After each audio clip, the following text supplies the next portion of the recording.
On the afternoon of October 14, 1979, Dr. Cormac Ashworth, 34 years old and 11 months into his post at Furnas County Memorial Hospital in southern Nebraska, was paged from the staff lounge to examine a wheat farmer named Wendell Price, who had been found unconscious at the edge of his own field by his wife and carried into the emergency bay, still wearing his work boots.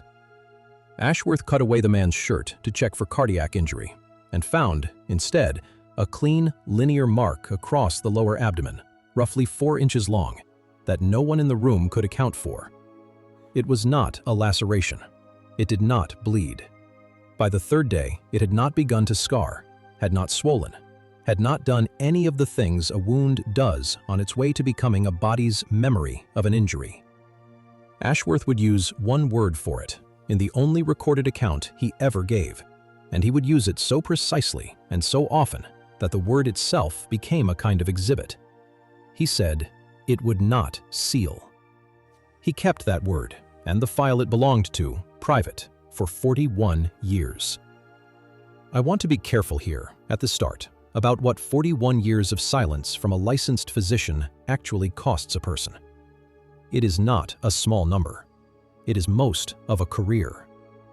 Ashworth practiced surgery in that same county for another 26 years after the Price case, retired in 2005, and said nothing publicly about October of 1979 until 8 months before his death in the spring of 2021, when a private oral historian recorded him for 11 hours across 4 sessions. He was dying by then. He knew it. I think that matters, and I will come back to why. What remains of the case is not much, but what remains is specific. There is a photostat of Ashworth's original admitting notes, 3 pages, typed, with his own handwritten addendum in the margin of the second page that the transcriptionist evidently declined to type. There is a single glass pathology slide, unlabeled, that surfaced in a university teaching collection decades later, under circumstances no one has fully explained. There is a cassette tape, the 4th of the 4 interview sessions, that plays for 6 minutes before degrading into static that never fully clears. There is a farm ledger kept by the Price family for accounting purposes, in which one word appears in the margins with a frequency that has nothing to do with bookkeeping. And there is a photograph, taken by a nurse on duty that night, that no longer exists in any form anyone has been able to locate. Let me start not with Ashworth the physician, sitting for his final interview in a recliner with an oxygen line under his nose, but with the moment itself, because the moment is where the case actually lives. Wendell Price had gone out at just past 4 in the afternoon to check an irrigation line on the northeast quarter of his property, a walk his wife, Odessa, testified took him 11 minutes on a normal day. He did not return for 2 hours and 25 minutes.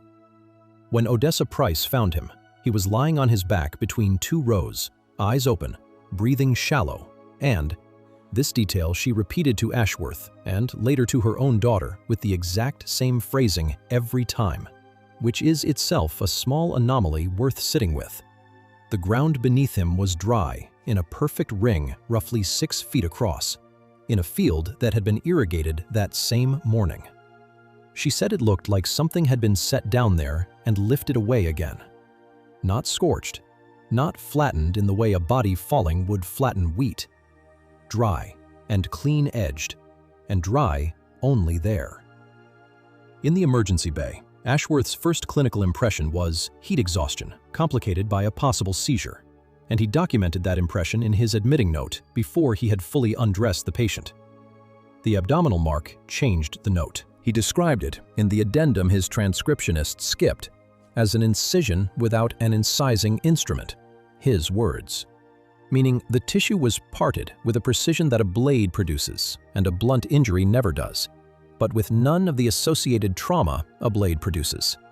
No bruising at the edges, no bleeding, not even the ooze of a superficial cut.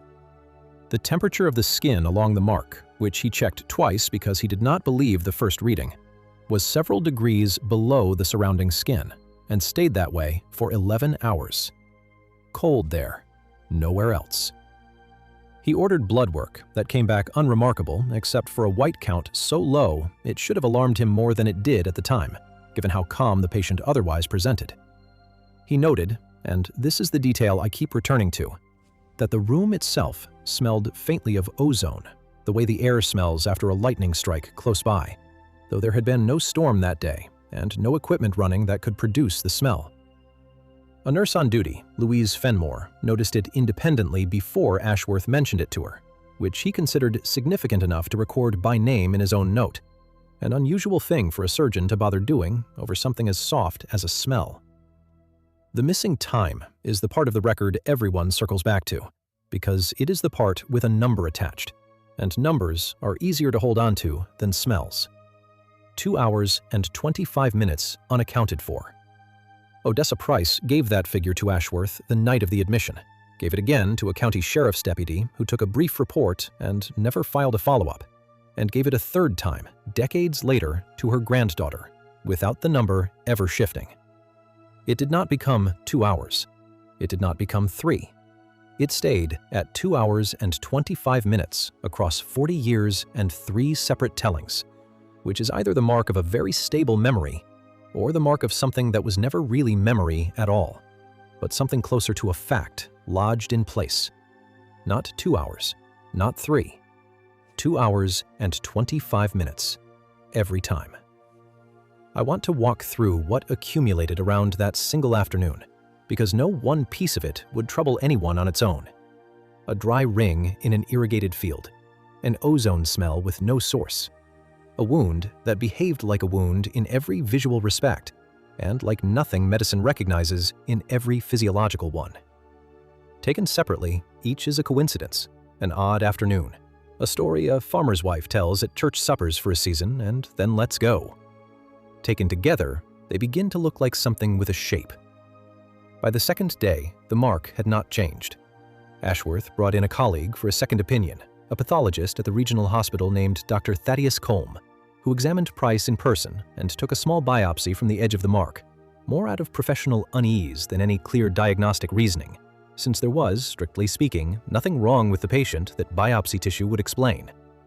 Colm's own note, preserved only because Ashworth kept a photostat of it among his private papers, described the cellular architecture at the margin as arranged rather than damaged. His word, not Ashworth's, arrived at independently, which is the kind of detail that does real work in a case like this one, because two physicians using structurally identical language for an injury neither of them could otherwise categorize is not something either man planned. Colm noted no inflammatory infiltrate, no evidence of the body's ordinary emergency response to being cut, which is the kind of clinical observation a person does not invent, because a person inventing a wound would invent the parts that make a wound recognizable as a wound, and this had none of them. The slide column prepared from that biopsy went to the hospital's pathology archive in the ordinary way slides go, anywhere, in a numbered box cross-referenced to a chart. It is not there now. It surfaced instead, unlabeled, sometime in the 1990s, in a teaching collection at a state university 200 miles away, cataloged by a graduate assistant as an unusual dermal specimen of unknown provenance. And it was only matched to the Price case in 2019, when a private researcher cross-referenced Colm's handwriting on an accompanying index card against a sample Ashworth had kept. How the slide traveled 200 miles and lost its label along the way, nobody has been able to say. Transferred where and by whom is a question that has no answer in any paper trail anyone has located. Transferred where? There is a second corroborating account, and it comes from a source with no professional stake in the matter at all, which is exactly what gives it its weight. Louise Fenmore, the nurse who smelled the ozone before Ashworth said a word about it, was interviewed separately by the same oral historian in 2019, 2 years before Ashworth's own session, and she did not know at the time that Ashworth had ever spoken about the case to anyone. Her account and his had never been compared. She recalled, unprompted, that the overhead surgical light above Price's bed dimmed and brightened twice during the examination, though the hospital's power log for that night, which by chance survives in the county archive, shows no fluctuation anywhere on the grid. She also recalled, and this detail does not appear anywhere in Ashworth's own notes, that Price spoke once, clearly, while still apparently unconscious, and said a single word. Fenmore was certain of the word. She said it herself, quietly, during her interview, and then did not speak for a long moment afterward. The word was seal. I have listened to that portion of her tape more times than I want to admit. I want to be careful here, because independence of account is the entire weight this detail carries. If Fenmore had heard Ashworth's version first, her memory would mean very little. She had not. Two people, 40 years and two separate rooms apart in the retelling, arrived at the same single word from a man who was, by every other measure in the chart, not conscious enough to speak. There is a third account, further out, more oblique, and it comes from Price's own daughter, Colette, who was 9 years old in October of 1979 and remembers almost nothing directly reliable about that autumn, except one habit her father developed afterward and never explained. He began writing the word seal in the margins of the farm's accounting ledger, in pencil, sometimes once a page, sometimes a dozen times crowded into a single margin, for years, until the habit tapered off sometime in the mid-1980s and stopped as abruptly as it had started. Colette inherited the ledgers when her mother died and did not think to count the occurrences until an archivist asked her to, decades later. The count came to just under 200 instances across 6 years. Colette does not believe her father ever noticed he was doing it. 3 witnesses, 3 separate rooms, 3 separate decades of not comparing notes. The same word. That proves nothing on its own. A man can develop a private verbal tic for reasons that have nothing to do with an afternoon in a wheat field. A nurse can mishear a sedated patient. A count of pencil marks in a ledger can be coincidence dressed up as pattern by people who want very badly for their strange afternoon to mean something. I am aware of all of that, and I am not going to pretend the individual pieces would survive a skeptical cross-examination on their own, because none of them would. What I am less willing to do is dismiss the fact that they arrived independently and converged anyway. This is not isolation.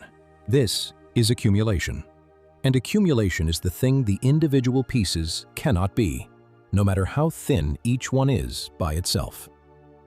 The archive around the Price case is thin in the specific way that seems to follow cases like this, and it is worth naming the pattern rather than only gesturing at it.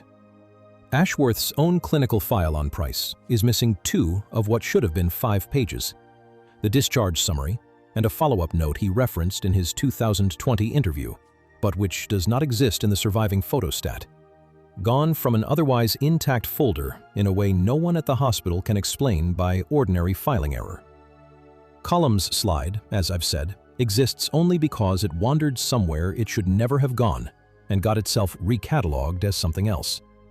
And the 4th interview cassette, the one where Ashworth, by his own account on the earlier tapes, intended to describe what he called the thing he had never told anyone, not even his wife, runs clean for 6 minutes and then dissolves into static that the original recordist, a private collector named Corliss Wren, tried 3 separate times to restore before giving up.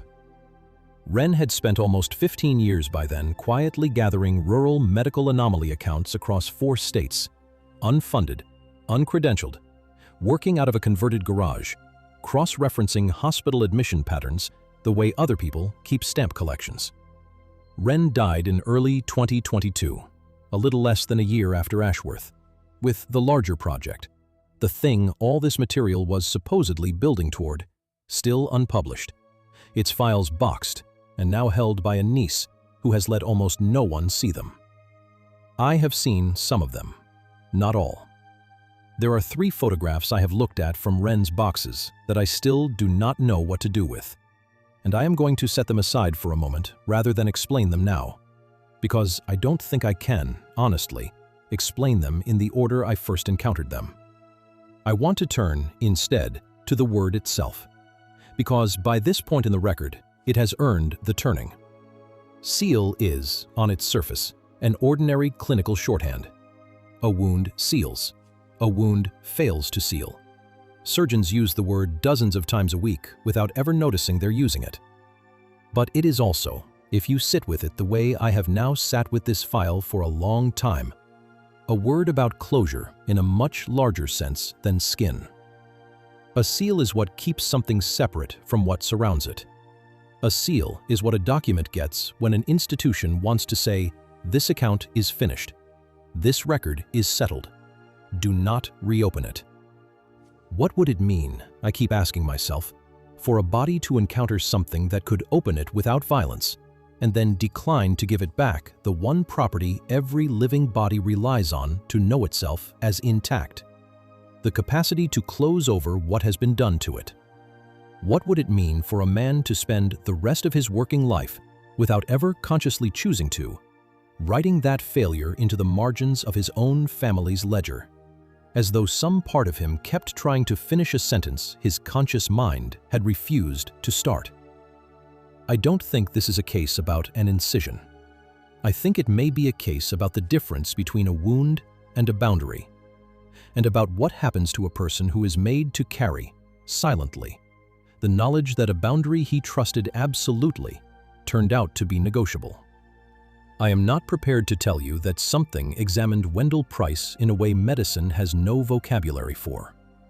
I am not prepared to dismiss that possibility either, not after sitting with 3 independent people converging on one syllable across 4 decades, not after a slide that traveled 200 miles under its own apparent power, not after a discharge summary that simply is not there. Here is the detail I have saved for last, because I think it recasts everything that came before it, and because it is not, I want to be clear, a new piece of evidence.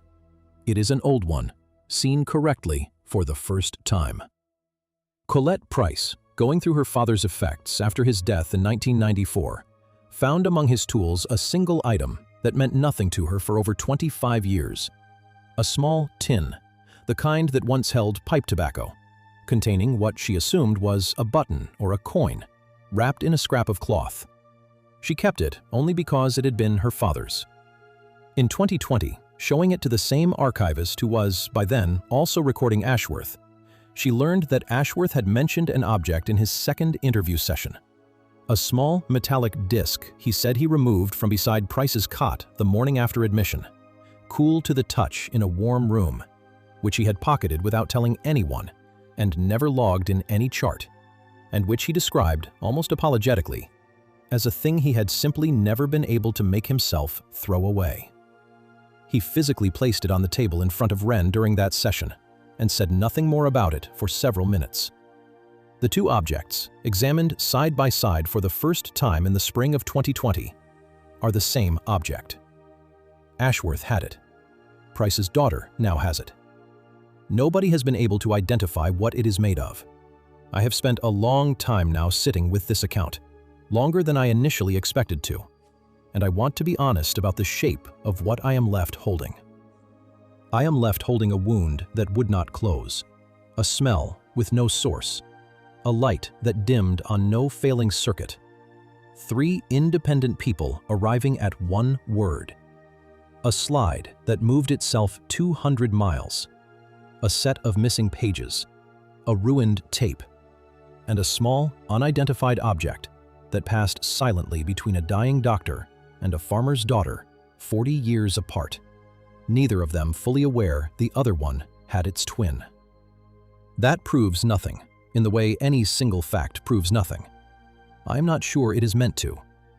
What happens to a boundary once something on the other side of it has learned to open it? What a body does with 41 years of a word it was never able to finish saying out loud. Whether Odessa Price's dry ring in a wet field was a footprint of something, or simply the shape absence sometimes takes when a person needs an afternoon to mean more than heat exhaustion. Whether Corliss Wren's 3 unexplained photographs, still boxed in a niece's spare room, would have changed anything I've told you, or only added another dry ring to a field already full of them. I don't know.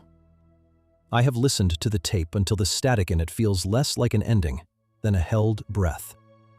Somewhere in a spare room in southern Nebraska, a small tin sits on a shelf, and inside it, wrapped in the same scrap of cloth it has been wrapped in since 1979, is a disc of something that has never been identified, waiting the way objects wait, for no one in particular.